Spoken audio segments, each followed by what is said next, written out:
Hai, halo. Terima kasih buat teman-teman yang sudah klik video ini and welcome back to my channel.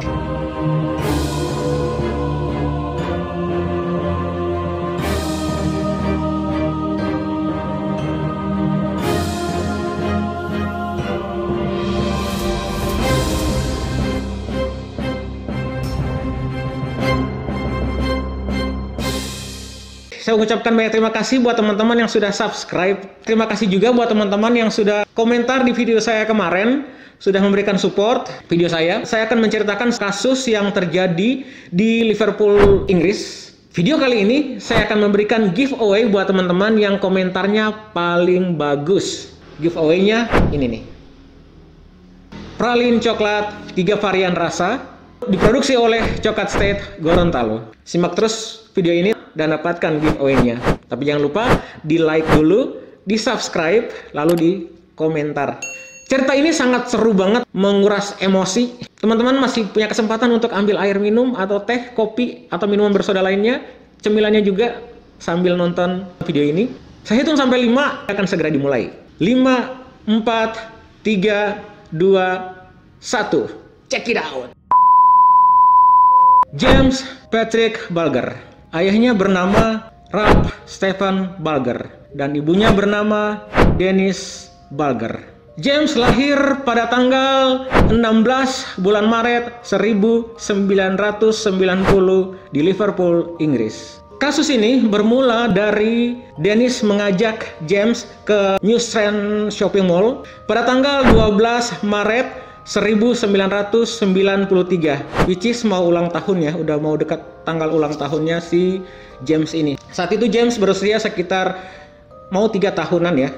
Jarak antara rumah James dan New Strand Shopping Mall tersebut sekitar 5 km. Biasanya Dennis ini atau ibunya James ini membawa stroller untuk James gitu. Jadi kemana-mana tuh James menggunakan stroller, ke mall, kemanapun. Pada hari itu, James tidak difasilitasi dengan stroller, teman-teman. Jadi diajak jalan karena James juga udah mau 3 tahun, jadi udah bisa jalan walaupun masih dituntun ya, masih dipegangin gitu tangannya minimal. Jadi si Dennis mengajak ke mall itu dan udahlah muter-muter di mall itu gitu, ngeliat pakaian dan lain-lain di beberapa gerai. Kemudian Dennis berencana mau membeli daging. Kebetulan tempat atau gerai daging tersebut ada di lantai dasar dari New Strand Mall, teman-teman. Jadi Dennis diajak jalan sambil dipegangin ke arah gerai tersebut.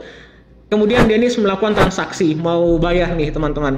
Dilepaslah tangannya si James, lalu ibunya mengambil tas, ambil dompet, ambil uang, lalu membayar. Setelah melakukan transaksi, Dennis mau megang lagi nih tangannya si James gitu, mau diajak jalan. Ternyata James sudah tidak ada di samping Dennis. Dennis langsung seketika panik, nanya ke tukang dagingnya juga nggak tahu, nggak ngeliat. Dicarilah ke beberapa tempat sekitaran gerai daging tersebut, juga tidak ada. Dicari ke lantai atas juga tidak ada, ke beberapa toko juga tidak ada. Akhirnya si Dennis melaporkan kejadian tersebut ke pihak keamanan New Strand Mall. Petugas dan Dennis mulai itu mencari dari ujung ke ujung, pojok ke pojok, dari gerai satu ke gerai lainnya ya teman-teman. Hasilnya sama, nihil. James tidak ditemukan.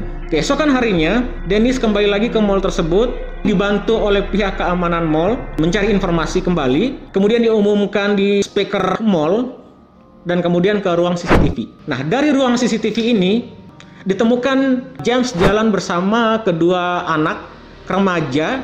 Saat itu diperkirakan usianya 14 sampai 16 tahun. Ada 2 orang anak remaja.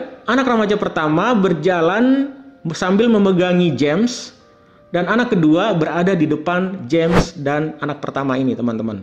Tapi karena CCTV saat itu belum terlalu jelas ya, masih sedikit agak blur. Ketangkap gambar CCTV pun dari belakang gitu, jadi hanya dari belakangnya aja. Karena ibunya mengenali anaknya, ya namanya anaknya ya, dikenalilah dari postur, dari pakaian yang digunakan. Ibunya mengenali itu James. Dennis dan keluarganya sedikit ada harapan itu, teman-teman. Di hati mereka itu sedikit ada harapan gitu, karena melihat dari hasil CCTV itu James berjalan bersama 2 anak remaja yang berusia diperkirakan saat itu berusia 14 sampai 16 tahun yang mereka mikirnya ya nggak mungkin anaknya dibunuh gitu atau diapa-apain gitu, paling main doang gitu, diajak main. Dan karena nggak tahu alamatnya si James, jadi mereka tidak mengembalikannya. Pikiran mereka saat itu seperti itu. Ya mungkin kalau mereka ngelihatnya si James ini berjalan dengan orang dewasa yang cukup menyeramkan tampangnya gitu ya, ya harapan mereka mungkin agak sedikit pupus. Kemudian Dennis ke media dan meminta media untuk mempubliskannya,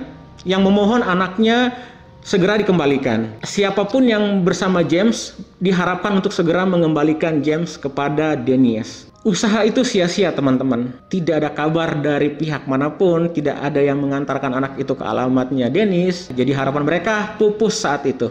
Keesokan harinya, Dennis ditelepon polisi. Polisi mengabarkan ada seorang balita berusia hampir sekitar 3 tahun meninggal di rel kereta api. Kemudian Dennis langsung ke rumah sakit, dicek satu persatu, dicek dari pakaian juga, ternyata persis. Itu adalah James.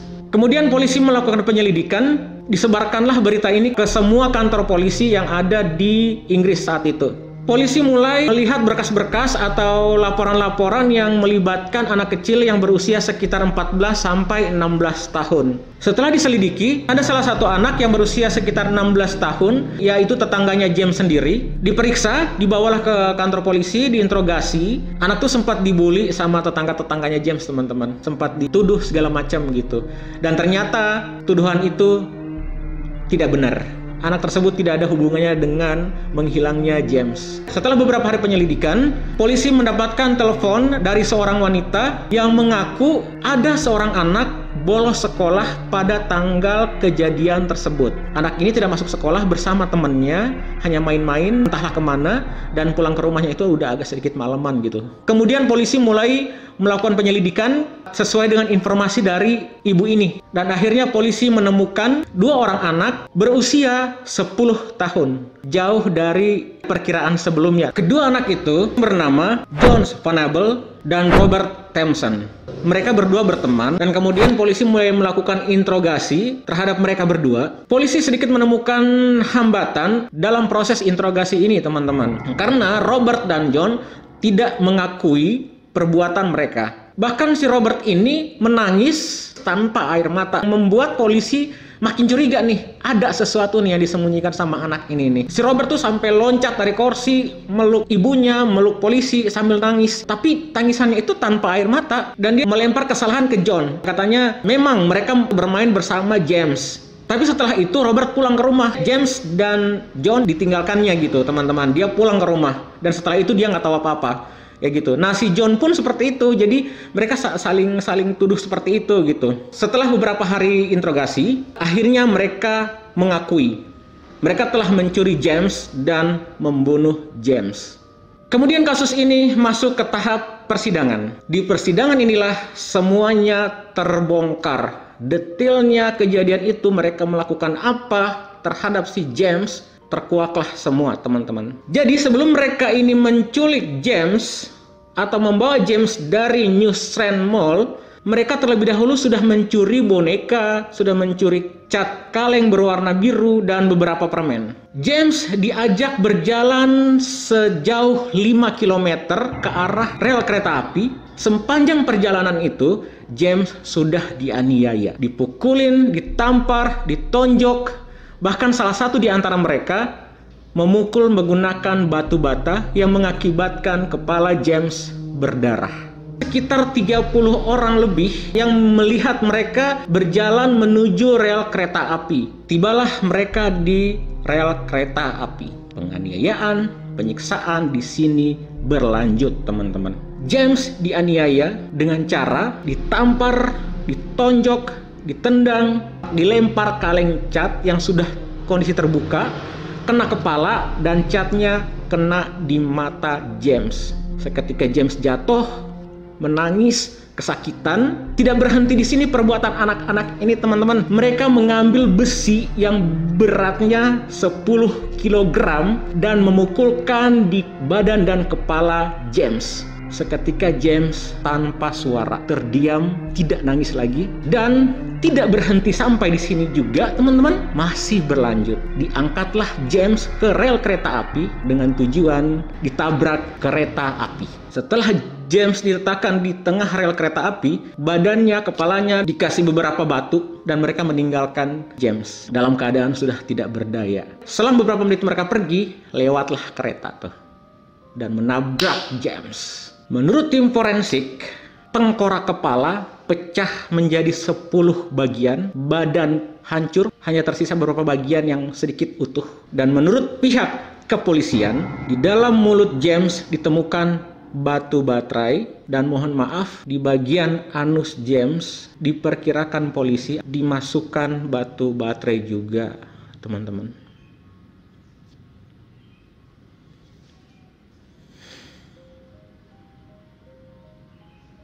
Oke, ya.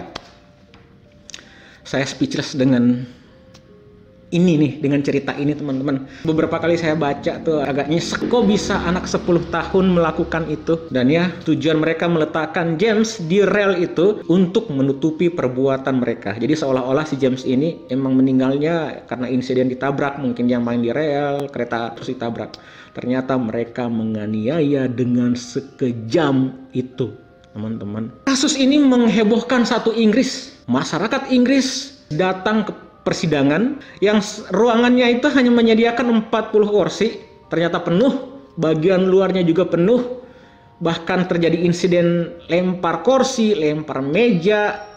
Pokoknya mereka tuh meluapkan kekesalannya terhadap dua anak ini, teman-teman. Karena perbuatan mereka udah parah banget di saat itu. Di persidangan tersebut, kedua anak ini disebut dengan Child A dan Child B. Ya, karena mereka masih berusia 10 tahun, jadi namanya tidak disebut. Sesuai dengan fakta-fakta yang ada dari tim forensik, dari sepatu mereka yang ditemukan ada cat berwarna biru dan bercak darah. Cat ini cocok dengan cat yang ada di sepatu mereka ini, dipakai mereka melempar kepala si James. Dan bercak darah yang ada di sepatu mereka, DNA-nya cocok dengan DNA James. Dan akhirnya mereka dihukum selama 8 tahun. Masyarakat Inggris semakin geram tuh, makin marah, makin kacau di mana-mana, dan mereka juga mengumpulkan petisi sebanyak 280.000 petisi. Dengan melihat jumlah yang cukup banyak di petisi tersebut dan udah demo di mana-mana, maka pemerintah menambah hukuman dari dua anak ini menjadi 15 tahun penjara. Namun keputusan ini dari pemerintah, bukan keputusan dari pengadilannya, maka diturunkan kembali menjadi 8 tahun penjara. Dan ternyata 8 tahun penjara ini bukan penjara yang seperti kita tahu, teman-teman. Itu seperti tempat rehabilitasi sih, kalau saya nyebutnya sih kayak rehabilitasi aja. Ya, memang umur 8 tahun. Yang luar biasanya, di tempat rehabilitasi tersebut mereka difasilitasi dengan komputer di setiap kamar mereka, games, handphone, tempat bermain yang sudah ada di tempat itu, les privat juga, dan setiap bulannya mereka diizinkan keluar hanya untuk sekedar berbelanja atau bertemu keluarga. Dan paling spesial buat Robert tuh dikasih kebebasan untuk berenang di kolam renang umum, dan sebelum pulang dia dibelikan McDonald's dulu, setelah itu pulang ke tempat rehabilitasi. Wow, luar biasa banget. Menurut saya nih, teman-teman, fasilitas sewah itu diberikan kepada anak yang telah membunuh, menyiksa anak lain, dan itu kriminal yang sangat luar biasa menurut saya. Harusnya tuh di fasilitasnya tuh hanya belajar ilmu agama kerohanian, that's it. Tempat bermain di lokasi itu aja, oke, kelar gitu, segitu aja. Tanpa harus fasilitasi handphone, games, bisa keluar untuk berbelanja, untuk ketemu keluarganya juga, untuk berenang gitu. Menurut saya enggak sih, enggak banget. Menurut teman-teman gimana? Saya butuh pendapat dari teman-teman. Komen pendapat teman-teman seperti apa. Komentar terbaik akan mendapatkan hadiah dari saya, coklat pralin 3 varian rasa, diproduksi oleh Choco State Gorontalo. Instagramnya atau Facebooknya sudah ada di bagian sini. Jangan lupa di subscribe dulu ya, teman-teman. Jadi harus subscribe dulu, setelah itu komentar. Saya tunggu komentarnya. Pada usia 18 tahun mereka dibebaskan. Nah, setelah dibebaskan ini, fasilitas lain yang diberikan oleh pemerintah adalah tempat tinggal baru untuk mereka dan itu tersembunyi, nama baru, identitas baru, akte kelahiran baru. Dengan fasilitas seperti itu dan dengan nama baru juga, dengan tempat yang dirahasiakan, pemerintah berharap dua anak ini bisa hidup normal seperti orang pada umumnya tanpa kasus apapun dan bisa bekerja dengan normal dan bisa bekerja tanpa tekanan apapun. Itu harapan pemerintah. Tapi pada tahun 2010 John melakukan pelanggaran hukum. Tuduhannya adalah mendownload foto anak kecil lalu dijual ke situs pedofil. Dipenjara selama 2 tahun lalu dibebaskan. Ternyata tidak hanya sampai di situ juga teman-teman. Dia kembali ditangkap oleh kepolisian dan dihukum selama 3 tahun karena melanggar peraturan dan harusnya John atau Robert tidak dibolehkan mengunjungi tempat mereka melakukan kejahatan. Dan John melanggar itu. Dia datang ke salah satu bar yang ada di daerah dia melakukan kejahatan waktu kecil, minum-minum, mabok-mabok di situ, dan di saat dia mabok, dia menceritakan siapa dirinya. Namanya dulu dia sempat tinggal di sini dan kejadian itu diceritakan ke orang yang ada di bar tersebut. Ditangkaplah kembali dan dihukum selama 3 tahun. Kemudian Robert, saya coba mencari di mana-mana tuh beritanya, ternyata Robert tidak ada beritanya sama sekali. Ya, semoga Robert bisa hidup dengan normal, tidak melakukan kejahatan apapun, tidak melanggar peraturan-peraturan yang sudah diberikan pemerintah terhadap dirinya dan hidup bahagia. Amin. Oh ya, jadi teman-teman, apapun yang kita lakukan dalam hidup, semua ada balasannya. Mau kejahatan kecil, kejahatan besar, semua ada aturannya, semua ada hukumnya, teman-teman. Please, jadi sebelum bertindak, dipikirkan dulu matang-matang merugikan kita atau tidak. Anak-anak kita juga dididik dengan baik agar tidak melakukan kejahatan-kejahatan di waktu kecil ataupun di waktu dewasa. Oke, sampai di sini dulu cerita saya. Semoga teman-teman suka dengan video ini dan bermanfaat buat teman-teman juga dan dapatkan giveaway dari saya dengan cara subscribe, komentar, like bisa, di-share juga bisa. Komentar terbaik akan mendapatkan giveaway dari saya. Terima kasih banyak. Saya tunggu komentarnya ya, teman-teman. Sampai ketemu lagi di video saya selanjutnya. Selalu bahagia. Jangan lupa tersenyum setiap harinya. And see ya. Wassalamualaikum.